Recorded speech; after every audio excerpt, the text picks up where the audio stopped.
Donc, la deuxième communication est faite par Blandine Ruin, qui est chirurgien maxillofacial à la Pitié-Salpêtrière et coordonnatrice d'unité de chirurgie ambulatoire. Blandine, c'est bon.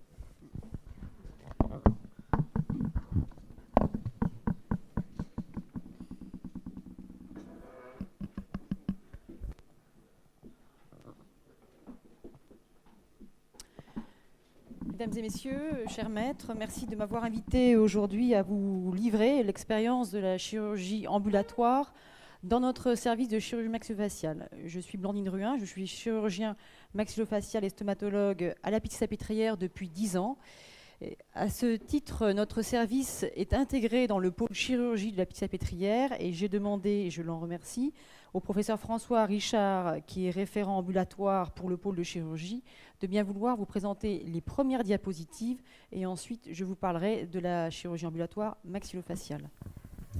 Merci Blandine. Juste très rapidement, c'est pour vous indiquer, c'est pour vous indiquer les problèmes posés par justement l'arrivée de la chirurgie ambulatoire, par exemple dans un CHU. Vous avez ici au niveau de l'assistance publique de Paris les volumes en chirurgie ambulatoire et en marron, c'est ce qui est fait dans des structures de chirurgie ambulatoire déterminées et en gris, c'est la chirurgie ambulatoire foraine, c'est-à-dire les malades sortent bien de soir, mais ils ont été hospitalisés dans des lits d'hospitalisation classiques. Donc vous voyez qu'à la Pitié-Salpêtrière, PSL, dans le 13e, on a des progrès à faire. Ici, c'était pour montrer une partie des 13 ou 14 hôpitaux de l'assistance publique qui font de la chirurgie ambulatoire, où ça dépend aussi de ce qu'on appelle le case mix, les types de malades qui sont dans l'hôpital, puisque vous voyez que dans la plupart des hôpitaux, avec deux spécialités, on peut faire... Deux spécialités représentent plus de 75% de la chirurgie ambulatoire qui est faite dans les hôpitaux. Par contre, à la Pitié-Salpêtrière, comme d'ailleurs à Bicêtre, il faut 4 ou 5 spécialités pour faire 75% de chirurgie ambulatoire parce qu'il n'y a pas, par exemple, la prédominance comme à l'Hôtel-Dieu de l'ophtalmo qui représente pratiquement 85 ou 90% de la chirurgie ambulatoire. L'autre point, c'était les problèmes géographiques d'organisation. François Guérard en a parlé tout à l'heure, à Bicêtre, il y a un lieu unique. À la Pitié-Salpêtrière, ça n'a pas été possible. Et à la Pitié-Salpêtrière, il y a 9 services qui font de la chirurgie ambulatoire. Blandine va vous détailler la maxillofaciale. Et ces 9 services ont été regroupés en 4 structures différentes pour qu'on ait les zones d'hospitalisation et les zones de bloc opératoire dans les mêmes bâtiments pour éviter toute la logistique des patients. Et vous voyez, 3310 est le chiffre de malades opérés par an en chirurgie ambulatoire à la Pitié et 1263 est le gain qu'on espère obtenir. La réalisation d'actes en ambulatoire n'est pas un concept nouveau en chirurgie maxillofaciale. Bon nombre d'actes étaient éligibles d'emblée, mais c'est vrai que actes et patients étaient souvent mélangés dans l'activité globale du service et difficilement distinguables. D'autre part, la durée d'hospitalisation du patient était relativement aléatoire, dépendant à la fois du chirurgien et de l'infirmière de consultation. L'activité du service de chirurgie maxillofaciale avant 2009 était relativement faible, avec des taux en 2007-2008 s'approchant de 0,5 puis 5%, et en 2009 de 21% de notre activité, avec à ce titre 21% du chiffre d'affaires. L'évolution de la répartition des actes réalisés en ambulatoire était en fait largement occupée par les mises en place de dispositifs d'accès vasculaire en 2007 et en 2008 par également les dispositifs PAC, mais également les dents incluses et dents de sagesse, comme vous le savez. 2009 a été un tournant parce que la politique médicale devenait incitative. Nous avions de plus en plus de sollicitations de la part des instances. Ça correspondait également à un souhait des patients et une volonté du corps médical. C'était effectivement des valeurs personnelles, d'efficacité, d'efficience que l'on défendait à travers la chirurgie ambulatoire. Il s'agissait d'offrir aux patients la possibilité d'une chirurgie réglée, de qualité, sur une journée. Merci à l'AFCA, l'Association française de chirurgie ambulatoire, à travers les personnalités de Jean-Pierre Triboulet et de Corinne Wons, de nous avoir soutenus dans cette année 2009, à ce tournant, pour améliorer l'organisation de notre secteur d'ambulatoire.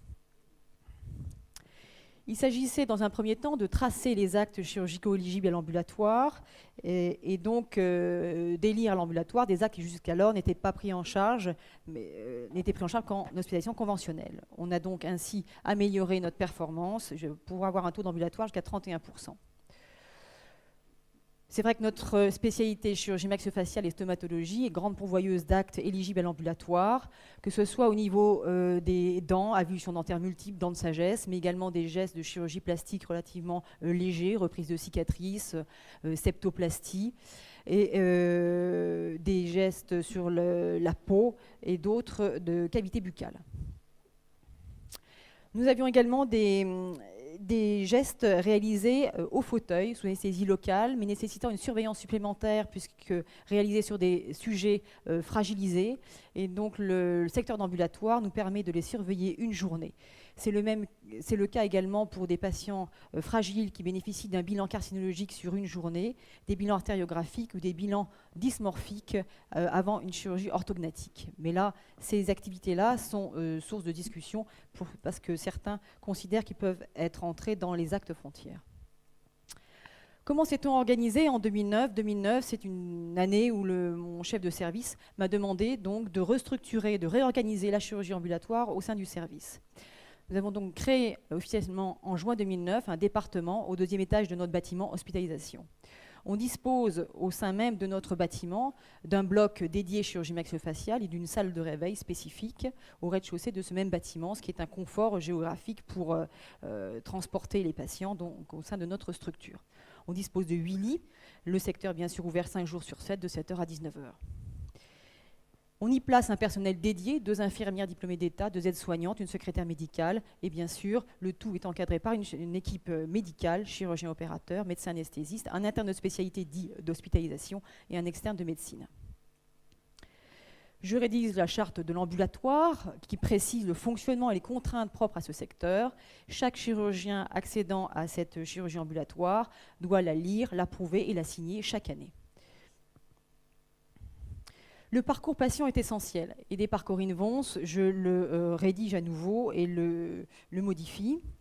Tout commence à la programmation des actes par le chirurgien opératoire qui doit remplir une fiche de programmation et il est dans l'obligation de spécifier pourquoi l'acte n'est pas réalisable en ambulatoire. C'est un moyen aussi pour nous d'avoir un rétrocontrôle sur les actes non ambulatoires et pouvoir justifier justement du caractère non ambulatoire de certains actes éligibles à l'ambu.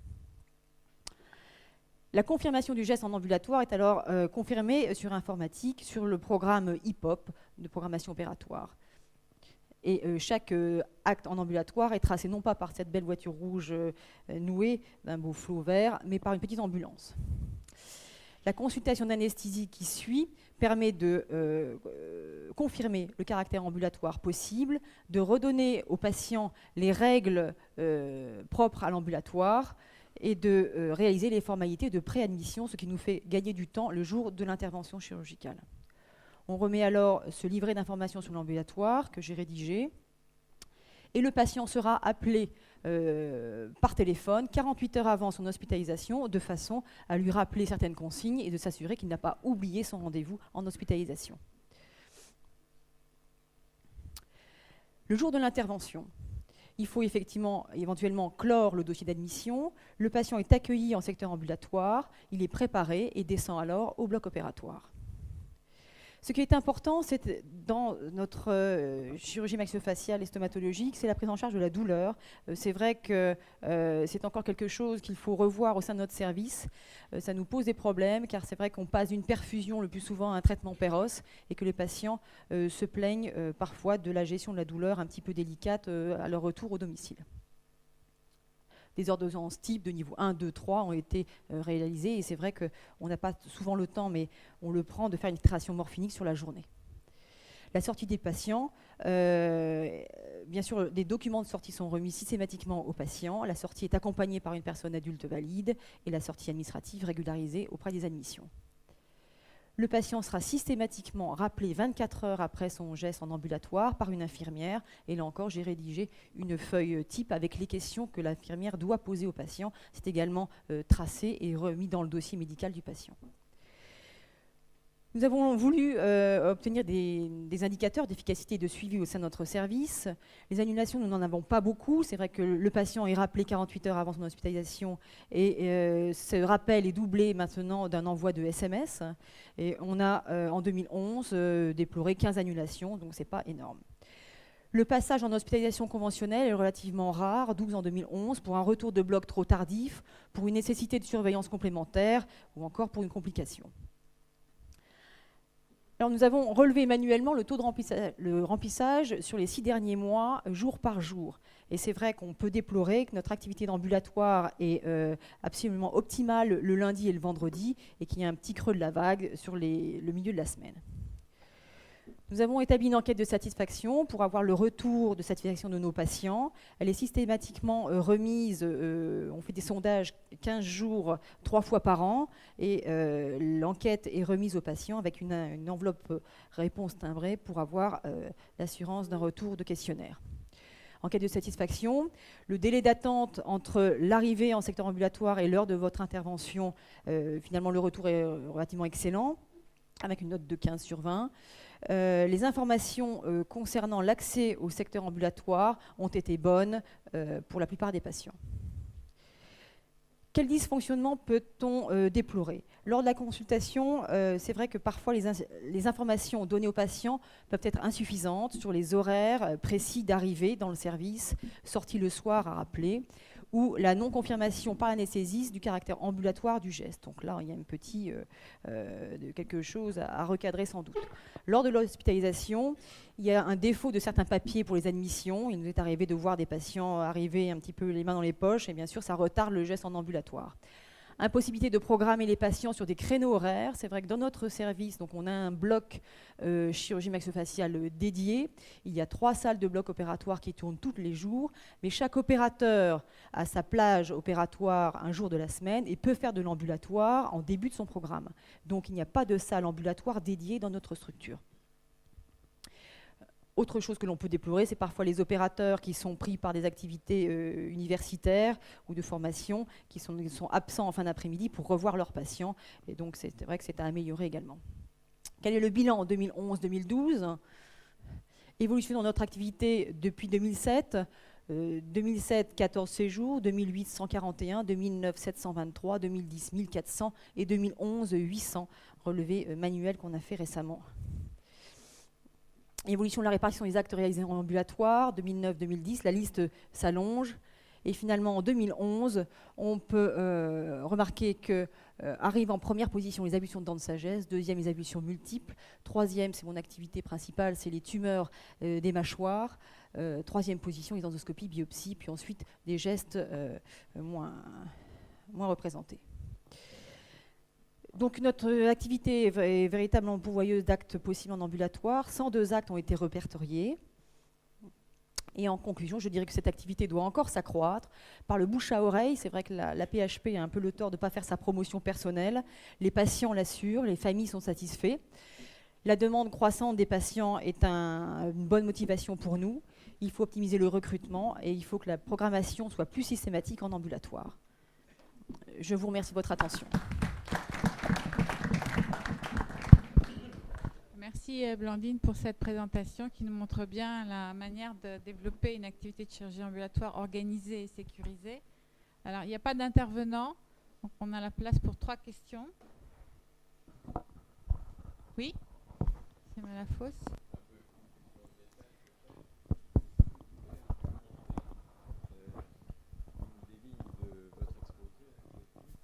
Et qui est l'obligation de réaliser en chirurgie ambulatoire un acte qui a été programmé en chirurgie ambulatoire.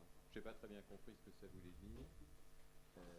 Non, c'est-à-dire que dans notre spécialité, il y a des actes éligibles en ambulatoire et le chirurgien qui programme, dès lors qu'il ne décide pas de le faire en ambulatoire, doit le justifier, soit pour raison géographique, soit pour isolement familial. Et donc ça nous permet, parce qu'on a été inspecté, entre guillemets, par les instances, et donc maintenant, de façon rétroactive, on peut leur sortir les feuilles avec la justification du fait que cet acte ne soit pas en ambulatoire. Ça avant l'opération. Avant l'opération. Avant l'opération, oui, bien sûr.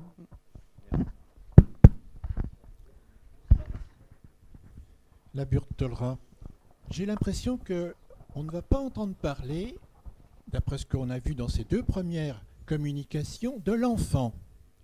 J'ai l'impression que dans l'enfant, il y a quand même des actes pour le et des actes où on se rapproche avec l'adolescent de chirurgie possible à cheval sur l'adulte, jeune et l'enfant.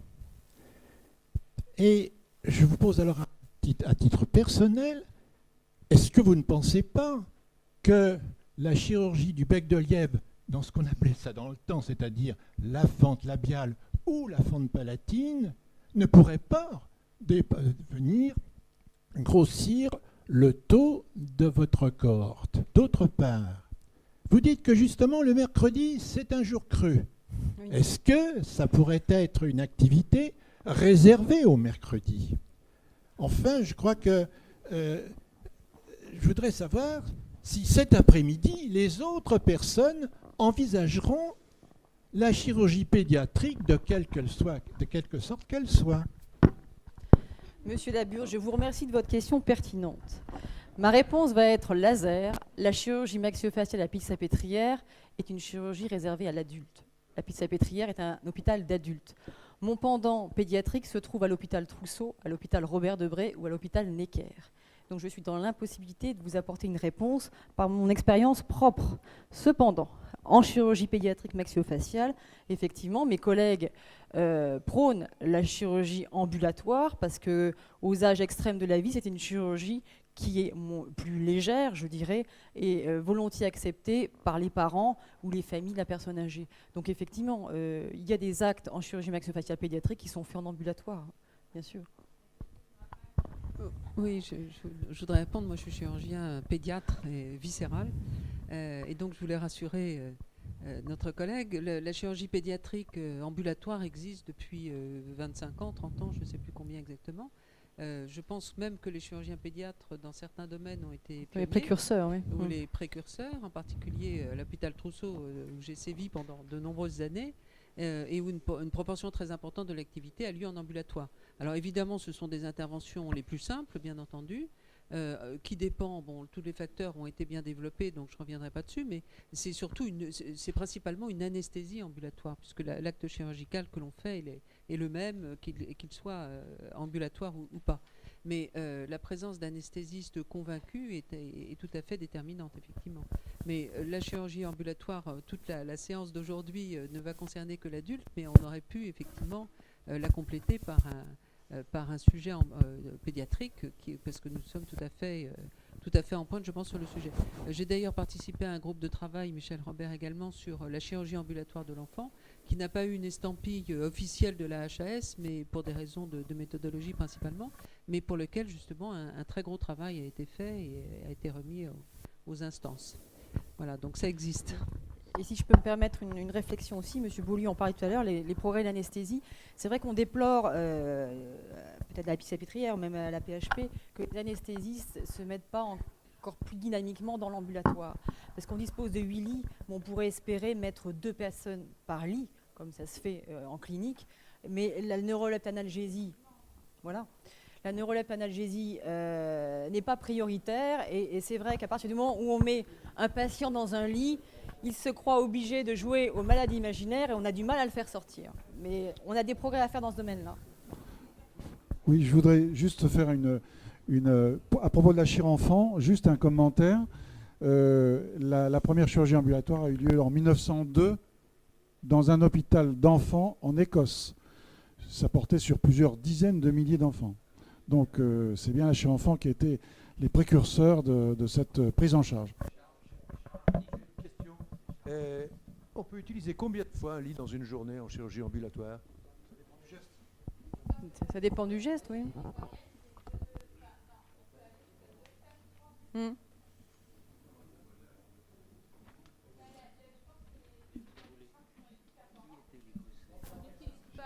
Ceux qui n'utilisent pas vraiment des lits, c'est ceux qui font un circuit où on ne revient jamais en arrière. Ou ceux qui font... Voilà, il y a un patient là. Sort du bloc.